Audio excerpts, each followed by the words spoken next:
Hola chavales. Hoy vamos a ver el teatro de Lope de Vega y el teatro de Calderón de la Barca. Son dos autores de teatro clásico, del teatro clásico español, del barroco, muy importantes y que bueno, uno de ellos ya lo conocéis porque habéis leído Fuenteovejuna. Vamos a hacer un repasito también de esa obra y vamos a ver un poquito también de ese otro gran autor que se llama Calderón de la Barca, que tiene una de las obras más importantes de toda la historia de la literatura española, que es La vida del sueño. ¿Estáis preparados? Pues vamos allá.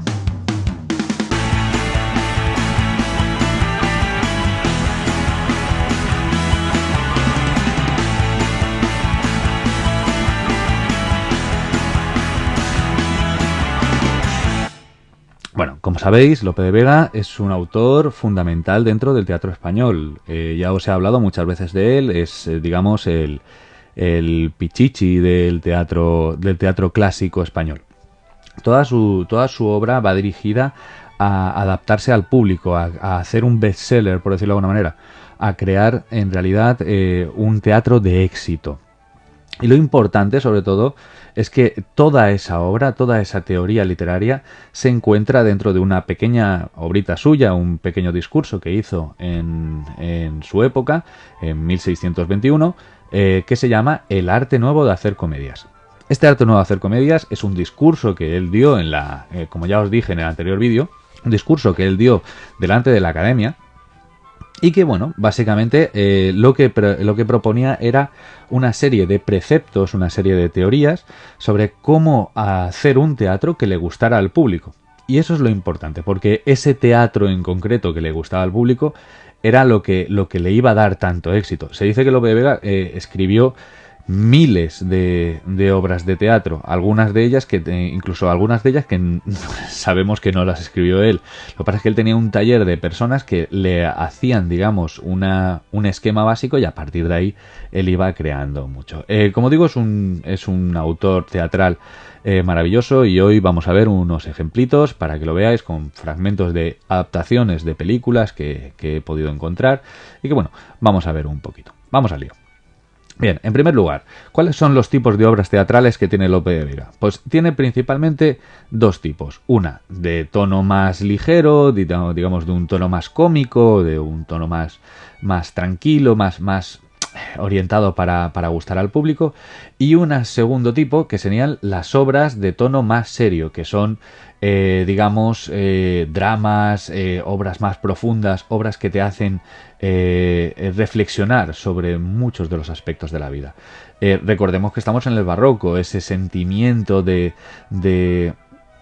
¿cómo decirlo? De ese desengaño ante la vida se encuentra también dentro de este autor. Lo que pasa es que Lope de Vega es un autor que sabía combinar perfectamente todos los elementos clave del espectáculo para que cuando tú estuvieras viendo una obra suya te entretuvieras y además te permitieras el lujo de pasártelo bien y al mismo tiempo de reflexionar un poquito. Calderón de la Barca, que lo veremos más adelante, es muy diferente, ya lo veremos con más calma. Vale, las obras de tono ligero, como podéis ver aquí, son obras de tipo comedias de enredo y costumbres, ¿vale? Y por otro lado, las obras de tono serio serían los dramas de honor campesino y los dramas trágicos, ¿vale? Podemos diferenciar entre comedias y tragedias, y comedias y dramas. Lo que pasa es que en muchas ocasiones eso cambia, eso se mezcla. Ya lo sabéis que los barrocos eran muy especiales en ese aspecto, ¿vale?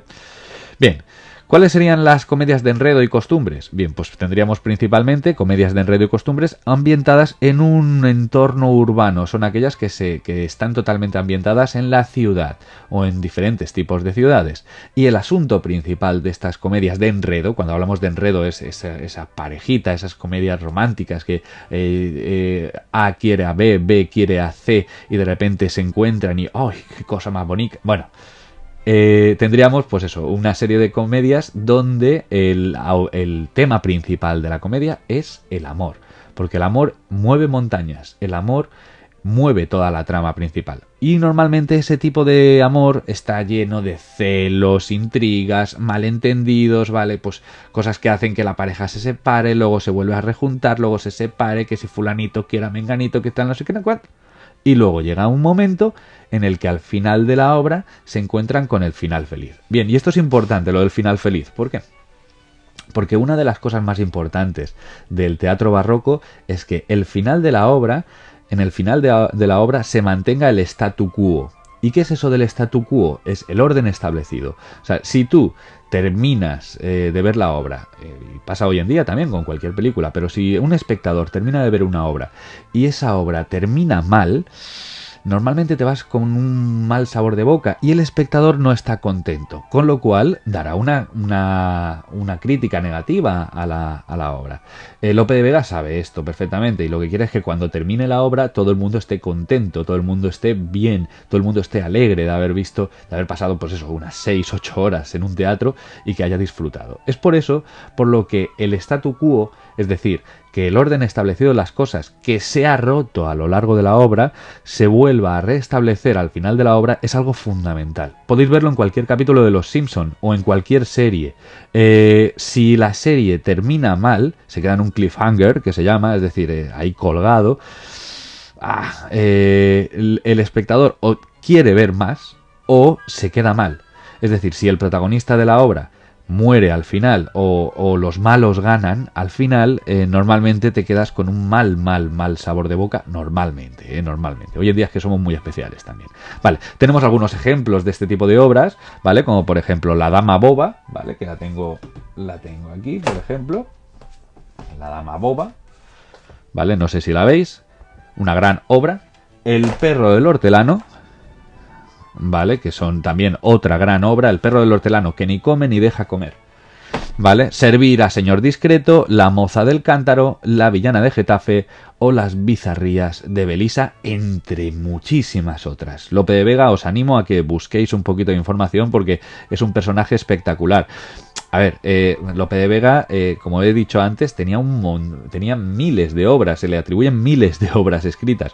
Pero no solamente eso, sino que Lope de Vega, pensad en esto, Lope de Vega en su vida tuvo una vida espectacular. Le dio tiempo, 1, a ser militar, 2, a vivir en palacio y pegarse todas las fiestas de palacio que podía. 3, se dice que tiene un montón de hijos bastardos. Y además al final de su vida se hizo cura. Dices, pero vamos a ver, y a este hombre entre fiesta a fiesta, irse a la guerra, hacerse cura, ¿le dio tiempo a escribir?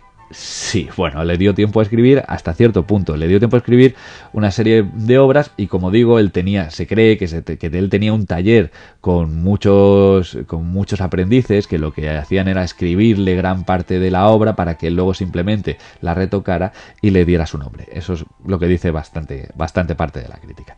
Vale, vamos a ver esta obrita que os he comentado antes, ¿vale? El Perro del Hortelano, ¿vale? Que es una gran obra, donde nos encontramos un poquito de este enredo amoroso que vemos. Y hay una película, por cierto, muy buena, que si la podéis buscar y la encontráis es una maravilla. Y bueno, vamos a ver un poquito. Bueno, como vemos, El Perro del Hortelano es una comedia de enredo, como digo, donde Diana, ¿vale?, la protagonista, se enamora de su secretario, Teodoro.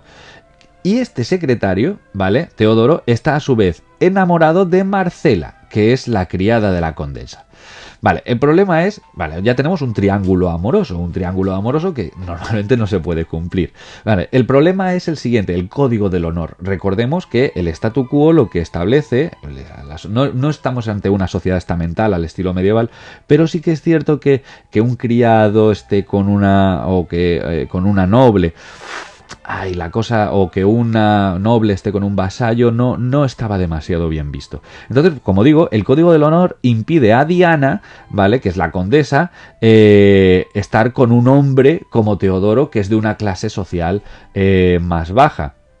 Entonces, bueno, pues él empieza ya una serie de problemas a lo largo de la obra que ni la dejan amar a ella, ni permiten que Teodoro pueda seguir adelante con su relación, porque Teodoro encuentra entre la espada y la pared, y por supuesto Marcela, que es la criada de la condesa, también está ahí metida dentro.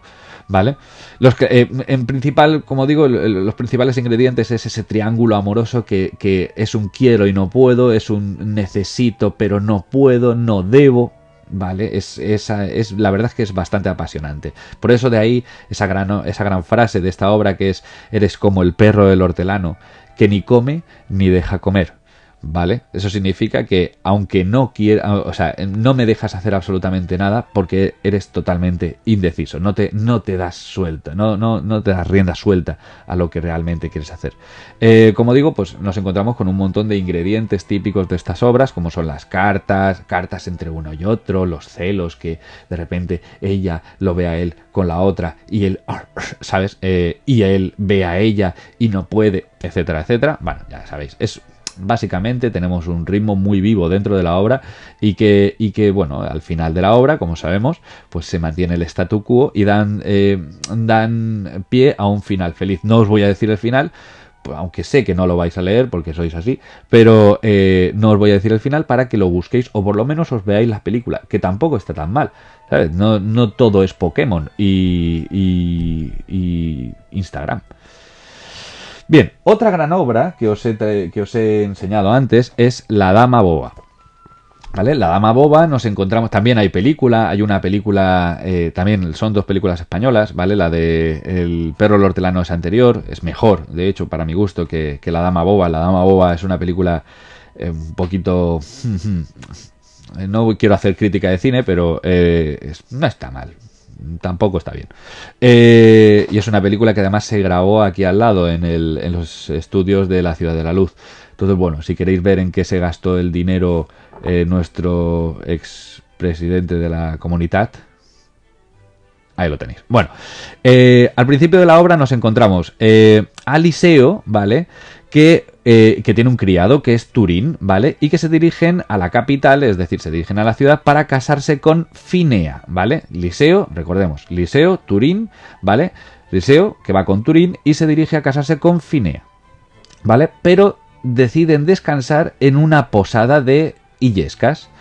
Después llega Leandro, que es un caballero de la corte, ¿vale? Y Liceo le pregunta si conoce a Otavio, el padre de la futura esposa de Liceo, ¿vale? Leandro le habla un poco y le dice que tiene 2 hijas, ¿vale? Que el padre le dice, el padre tiene 2 hijas, Nise y Finea, ¿vale? Lo importante aquí es que Nise es inteligente, ¿vale? Es una mujer, digamos, muy lista, y Finea es boba. Y cuando digo boba es tontica, ¿vale? Pero muy tontica. Tontica del todo. O sea, una chica que dices, uy, esta le falta no un hervor, le falta 3 hervores. ¿Vale? El tema es que, bueno, Nise es menos guapa que Finea. Finea es muy hermosa. Y bueno, ahí pasa un poquito de todo, ¿vale? Le cuenta que además que encima, además, el Leandro le cuenta que Finea, la boba, ¿vale? Tiene toda la pasta de la familia, le dejaron una gran herencia. Y entonces es ahí cuando empieza el rollo. Es un rollo muy extraño porque en realidad es una obra que es bastante feminista en este sentido, porque lo que dice básicamente es que si una mujer te tienes que casar con una mujer simplemente por el hecho de que tenga dinero o no tenga dinero, aunque sea tonta. Está bastante, es un poquito enrevesado, pero está bastante bien. Bueno, como digo, el tema es que los dos llegan. Nise, dada su inteligencia y belleza, tiene varios pretendientes, pero solamente ama a Laurencio. Vale, entonces llegan Laurencio y llega Liceo. Llegan los dos, Laurencio y Liceo llegan, se encuentran con las dos. Y el problema aquí llegará cuando de repente se intercambian el amor y uno se enamora de una y la otra se enamora de la otra. Pero es que además hay una cosa más todavía al final de la obra, y es que de repente nos vamos dando cuenta que el personaje de Finea, que al principio era muy tontica, como digo, era muy tontica, poco a poco se va volviendo más inteligente, se va volviendo más sesuda, se va volviendo de una forma que dices, hostia, que esta mujer, a ver si es que estaba fingiendo. No lo sabemos, pero sí que es cierto que vemos una evolución dentro de ese personaje, y al final el amor triunfa dentro de esta obra y todos son felices y esto es como la canción del Maluma, felices los cuatro, ¿vale? Sería más o menos eso. Tenéis que verla también, está bastante bien, ¿vale? Luego tenemos otra serie de dramas que nos encontramos dentro, ya hablando de, digamos, las de tono más serio, nos encontramos con una serie de dramas que son los dramas de amor campesino, ¿vale? Estos dramas de amor campesino están ambientados en un entorno rural, es decir, están ambientados en el campo, ¿vale? Y normalmente están protagonizados por un villano, es decir, un campesino rico, además tiene que ser cristiano viejo, es decir, que no tenga ningún tipo de... ¿Os acordáis de lo de cristiano viejo? Que no podía tener ningún tipo de sospecha de que no fuera cristiano de como mínimo 3 generaciones, ¿vale? Y que se enfrenta a un noble que es malvado normalmente, un noble que está abusando tanto de él como del pueblo. En este tipo de dramas lo que se encuentra también siempre es la figura del rey. Esa figura del rey va a ser fundamental. ¿Por qué? Porque es el elemento propagandístico exclusivo de... Bueno, no exclusivo, pero sí bastante efectivo de Lope de Vega, que lo que hará es que justamente gane el favor de la corte. El rey siempre aparece como que era el Barbas, también nos podríamos encontrar como un elemento clave que imparte justicia y que además siempre es bueno. Siempre va a ser... nadie va a osar pues eso, a ir en contra del rey, y el que ose ir en contra del rey será castigado dentro de la obra. Entonces, bueno, tenemos varios ejemplos, como por ejemplo Fuenteovejuna, que ya lo habéis visto en otras ocasiones y bueno, y de hecho la habéis leído. Tendríamos también Peribáñez y el comendador de Ocaña, tendríamos el mejor alcalde del rey y también tendríamos el villano en su rincón. Vale, todos habéis leído Fuenteovejuna, no voy a extenderme mucho en su resumen, sino simplemente, pues, básicamente está basado en un hecho real que ocurrió durante el reinado de los Reyes Católicos. Eso sí que más o menos lo sabéis. Y bueno, ya sabéis que el comendador, Fernán Gómez de Guzmán, es un gobernante déspota que se dedica a violar a las mujeres del pueblo y que, bueno, pues en una de esas se encapricha de una mujer y esa mujer, pues, bueno, pasan cosas, ya lo sabéis. Creo que quieres escuchar la canción Amores Locos, Anda María, una copa de aguardiente, la gracia de esa mujer, ¿verdad? No.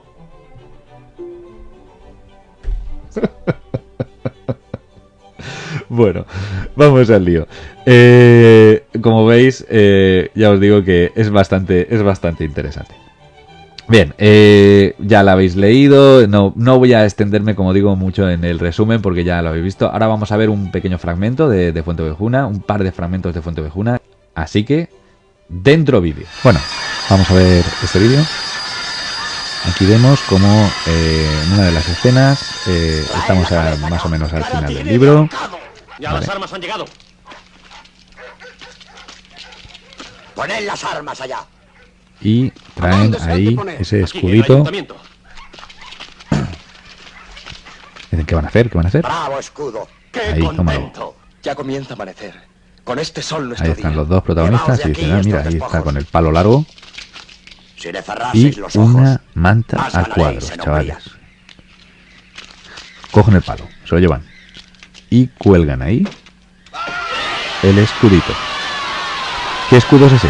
Ese es el escudo justamente que marca la lealtad a los Reyes Católicos. Mira ahí qué contento está. Ahí todo el pueblo. Ay, qué bien. Mira, y ahí para. Y, escúchalo. Se acabó la pena mía. Tómalo. ¡Vivan Castilla y León y las barras de Aragón! ¡Y muera la tiranía! Muera la tiranía. Ahí, eso es. Tómalo. ¿No te ha gustado? Cómetelo. Y todo el mundo contento. Ahí, fíjate. Atended, Fuenteovejuna. Fíjate, es el tío de atrás. Que al escuchar su Con el consejo, mantejo en la cabeza. Los reyes han de querer averiguar este caso, y más tan cerca del paso y jornada que han de hacer. Concertaos todos a una en lo que habéis de decir. ¿Qué es tu consejo? Morir gritando Fuenteovejuna. Ahí ha habido un cambio de cámara que la verdad es que no se ha notado. Es un camino derecho. Fijaos ahí la gente de atrás, ahí todo disfrazada. Curiosísimo también. Parece un carnaval de Halloween. No sé. Gente con cosas en la cabeza. Vienen dos tíos corriendo. La centinela de G. ¿Qué ha sucedido, Cuadrado? Lo coge de la pechera. Corre. Inquisidor ha llegado. No os mováis por mi fe. Con él viene un capitán. ¡Venga el diablo! Ya sabéis lo que responder tenéis. Todos lo mismo y a una. Que no hay que tener temor. ¿Quién mató al comendador? ¡Contestad! ¿Cómo te has quedado, eh? Ahí la gente, guay.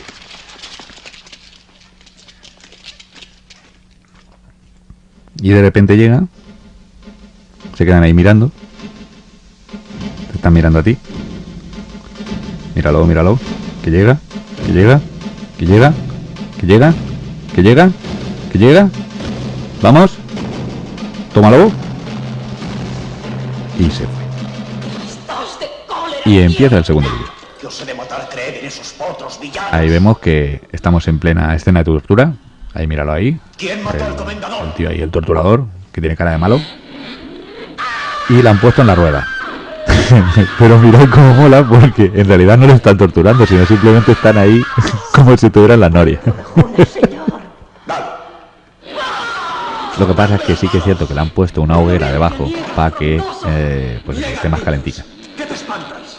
Ahí el otro, que está destrozado. Míralo. Escena de tortura bastante hardcore. Tiene cara de malo. La tiran ahí. Es que tiene cara de malo, ¿eh? Tráeme aquel huidizo que más débil me parece. Cogen a otro. Y también al que le ayude. Todos sucios. Ahí en mitad de la hoguera. Mira, ahí, ahí.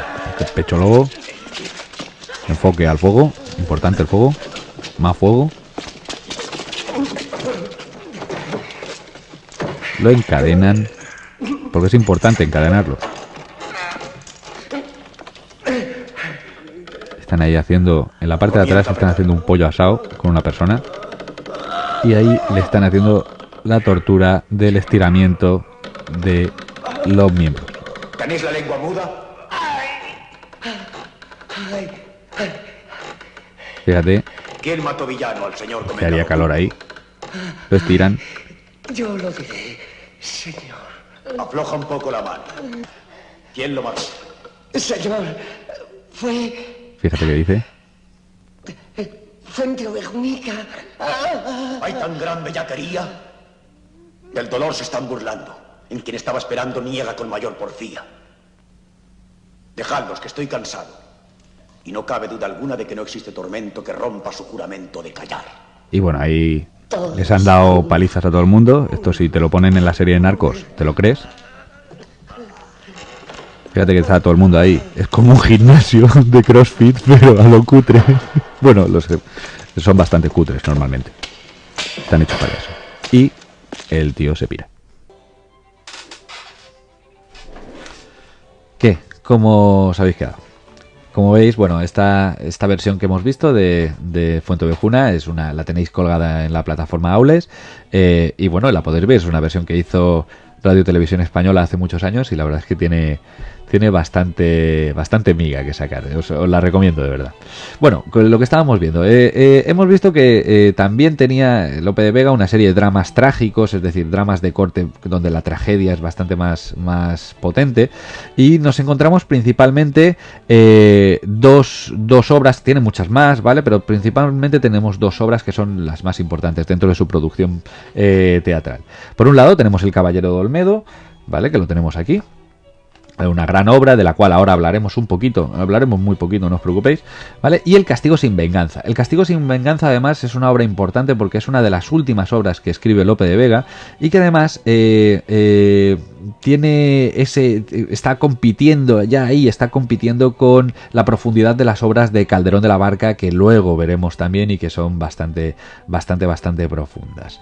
Vamos a ver un poquito lo que sería El Caballero de Olmedo. El Caballero de Olmedo básicamente es una obra que se basa en una coplilla popular de 1521 que dice así, dice: esta noche lo mataron al caballero, la gala de Medina, la flor de Olmedo, ¿vale? Y era una historia que circulaba en aquella época y que a la gente le hacía mucha gracia, bueno, o gracia o no, simplemente era una historia que que estaba circulando por ahí y que le gustaba a la gente. Es una historia prototípica dentro de la producción de Lope de Vega, donde nos encontramos ese triángulo amoroso, donde nos encontramos celos, donde nos encontramos acciones cómicas, y bueno, y tenemos incluso además una alcahueta, una Celestina que está por ahí metida y que nos hace ahí un poquito la labor de conector entre todos los personajes. Vamos a ver un pequeño resumen de qué va la obra y enseguida terminamos. Vale, en primer lugar tenemos a don Alonso Manrique, que es el caballero de Olmedo, y que se enamora en una feria, en la feria de Medina, se enamora de doña Inés. Entonces, bueno, él intenta ver si se la liga, con la ayuda de su criado, que se llama Tello, consiguen a una alcahueta, y esa alcahueta, que se llama Fabia, les ayuda para no consumar su amor, pero sí para juntarlos. Bien, pero es que doña Inés, por su parte, estaba pretendida por otro personaje, que se llama Don Rodrigo. Don Rodrigo además era el personaje preferido, era un caballero que era el preferido por su padre. Su padre, el padre de doña Inés, don Pedro, le ha dado el beneplácito para estar con ella y para casarse. Pero la joven, o sea, es decir, doña Inés está enamorada de don Alonso Manrique. Entonces, doña Inés lo que hace es fingir que tiene una devoción religiosa muy grande, muy grande, muy grande. Le dice que ella no quiere casarse con nadie, sino que ella lo que quiere es dedicarse a Dios. Y se quita de encima a don Rodrigo. Hasta aquí todo bien. Pero luego más tarde, en las fiestas de la Cruz de Mayo, también en Medina, ¿vale? Don Alonso, que es el caballero, don Alonso Manrique, ¿vale? Con el que está con doña Inés, así un poquito tal, hace una serie de festejos taurinos, se dedica a hacer pues, una serie de burladeras y cosas de esas, de toros, que a mí no me gustan, pero bueno, son cosas que estaban ahí, y además de salir victorioso y ser el tío ganador, encima le salva la vida a don Rodrigo de un toro que lo iba a matar. ¿Esto qué ocurre? Pues que don Rodrigo, ni corto ni perezoso, se siente mal. ¿Por qué? Porque lo ha dejado en ridículo, entre comillas, delante de todo el pueblo, y es una persona que es muy rencorosa en ese sentido. Entonces, esto, más los celos, más los celos por doña Inés, más todo lo que ese triángulo amoroso, lo que produce es que don Rodrigo mate a don Alonso una noche en un camino. Claro, esto desemboca en que luego, pues evidentemente se descubre el pastel, se descubre todo el crimen, y el rey al final lo que hace es ajusticiar a don Rodrigo y a su cómplice por haber matado al caballero don Alonso Manrique, caballero de Olmedo. Es una muerte injusta y el rey lo que hace es ajusticiar e impartir justicia. Como veis, es una obra también muy interesante que os recomiendo si queréis leerla, porque tiene bastante intríngulis y miga. Vale. Estas digamos, son las características del teatro de Lope. Lo hemos visto todo en la comedia nueva. Mezclamos la tragedia y la comedia. Se incumplen las tres unidades clásicas de acción, tiempo y espacio, ¿vale? Porque se van cambiando los espacios, se van cambiando los tiempos y se mezclan las acciones. Se dividen las obras en 3 jornadas, que ya lo dijimos en el anterior vídeo, en lugar de en 5, en 3 jornadas o 3 actos para darle introducción, nudo y desenlace. ¿Vale? Luego tenemos un lenguaje más natural, un lenguaje donde todos los personajes hablan según como tendrían que hablar. Hay un decoro poético muy ligado con esto anterior, ¿vale? Polimetría, en tanto que los versos, dependiendo del personaje y dependiendo de la situación, habrá versos mejores y versos más largos y versos más cortos en función de la intervención de los personajes. Y nos encontramos principalmente con una serie de personajes tipificados, es decir, personajes prototípicos que siempre se repiten constantemente, que nos podemos encontrar en muchas ocasiones, con especial atención al gracioso. El gracioso es un personaje que lo que hace es romper esa línea de seriedad dentro de la propia obra, y que viene muy bien para aliviar tensiones dramáticas dentro de la propia obra, como digo. Vale, como decimos, nos encontramos dentro de las obras de Lope de Vega todos los elementos de la comedia nueva. Nos encontramos elementos de carácter lírico, como por ejemplo canciones, villancicos, romances, ¿vale? Nos encontramos también muchos elementos propios de lo que sería la cultura popular, ¿vale? Y nos encontramos una serie de bases estructurales donde al final nos encontramos en algunas ocasiones, como por ejemplo Las Paces de los Reyes y Judía de Toledo, ¿vale? Donde tenemos un clímax cómico, es decir, donde el final de la obra es comicidad pura y dura, o un clímax trágico, como es en el caso que acabamos de hablar, como en El Caballero de Olmedo.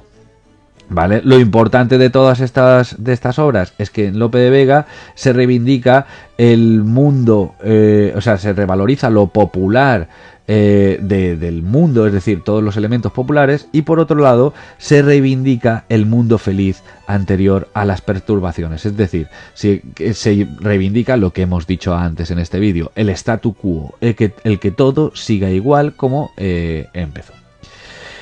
Y bien, los elementos líricos de Lope de Vega, pues como digo, defienden la tierra y el campo como lugar incontaminado frente a todo lo que sería la ciudad, que es algo oscuro, sucio y sobre todo corrupto, ¿vale? Y también, cuidado con esto, defienden una sociedad nobiliaria, es decir, una sociedad noble basada en la propiedad rural, donde cada uno ocupa su lugar sin cuestionarlo, es decir, digo lo mismo que antes, el statu quo, que todo siga igual. Estamos hablando de un teatro muy conservador, que lo que no pretende ni innovar a nivel social, sino simplemente que todo siga exactamente igual. Y esto es importante. ¿Por qué es importante? Porque justamente le va a valer el favor del rey. Si él hace un teatro propagandístico de que la sociedad siga exactamente igual que era antes, pues entonces no va a tener ningún problema en ningún sentido para que el rey le dé su favor para que sus obras se sigan publicando y se sigan viendo. Y bueno, esto es Lope de Vega. Los lenguajes de las comedias de Lope de Vega se van ajustando al público de los corrales de comedia, sobre todo, porque recordemos que en los corrales de comedia que estaban normalmente regentados y la gente iba sobre todo a el pueblo llano, a esos corrales de comedia, lo que hacen es buscar, Lope de Vega busca ese lenguaje para atraer al público que está allí, ¿vale? Y bueno, básicamente cumple con el precepto de adecuarse a las situaciones y a los personajes. No intenta crear un lenguaje difícil para poder comprenderlo, pero sí que es cierto que en algunas ocasiones nos encontramos con algunas obras que son un poquito difíciles de comprender, pero no mucho. Vale, loop importante de esto también, y con esto vamos a terminar con Lope. Lope no profundiza con tanta intensidad psicológica en sus personajes, ¿vale? Sus personajes hemos dicho que son prototípicos, pero en realidad son personajes que sí que es cierto que, aun siendo prototípicos, aun siendo personajes muy planos, lo que hacen es crear una situación que sí que te hace pensar, ¿vale? Son personajes. Lope de Vega estuvo muy influenciado también por la comedia del arte italiana, que si queréis buscar un poquito de información, os recomiendo La Pulcinella, que es muy interesante. Básicamente lo que hace es la reiteración de funciones dentro de la obra. ¿Para qué? Pues porque si algo, y esto es una cosa que os puede servir en la vida, si algo funciona, ¿para qué lo vas a cambiar? No, digo yo. Entonces, bueno, esto es así. Este es Lope de Vega. Espero que os haya más o menos gustado. Y nada, vamos a ver en el siguiente vídeo a Calderón de la Barca, que también tiene bastante carga y es un poquito más complejo que Lope de Vega, pero que también os va a gustar y va a valer la pena. Nos vemos en el siguiente vídeo.